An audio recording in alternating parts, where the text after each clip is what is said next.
দেখো এটা হচ্ছে গিয়ার, ঠিক আছে? আমি কালনা থেকে এসেছি। কালনা কেমন লাগছে চালিয়ে? খুব ভালো। তো আজকে আমরা সেল করলাম ইমোটরেটের লেজেন্ড 07 নতুন এডিশন, যেটাতে এক্সট্রা আছে একটা 7 স্পিডের গিয়ার পাবা, আর আছে 10 অ্যাম্পিয়ারের ব্যাটারি আছে। এটা সিঙ্গেল চার্জে 50 কিলোমিটার প্লাস এটা মাইলেজ পাবা। তো ভাইয়ের থেকে শুনে নি ভাই কোথা থেকে এসছে। বল বাবা, কোথা থেকে এসছিস? আমি কালনা থেকে এসেছি। কালনা থেকে এসছিস। তো তুই যে সাইকেলটা নিলি, নেওয়ার আগে সাইকেল পুরো কার্টুন প্যাক তোর নিজের হাতে খুলেছিস তো? হ্যাঁ, তো আমাদের বিহেভিয়ার তোর কেমন লাগলো বাবা? খুব ভালো। আচ্ছা, তুই ফার্দার যদি কেউ কেনে ইমোটরেটের সাইকেল, দেন আমাদের দোকানের নাম রেকমেন্ড করবি তো? হ্যাঁ, অবশ্যই। ওকে বাবা, তাহলে একবার চালিয়ে দেখিয়ে দে। তো কেমন লাগছে চালিয়ে? খুব ভালো। আরাম আছে তো চালিয়ে? হ্যাঁ। ওকে।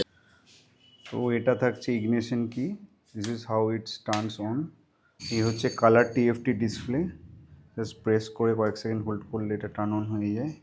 এখানে তুমি ফিজিক্যালি কত পাওয়ার চাই তুমি কন্ট্রোল করতে পারবা। এটাতে শিমানো টোনি 7/1-এর গিয়ার সেট রয়েছে। শিমানোর SIS রিভো শিফটার রয়েছে 7/1। And hair is the light.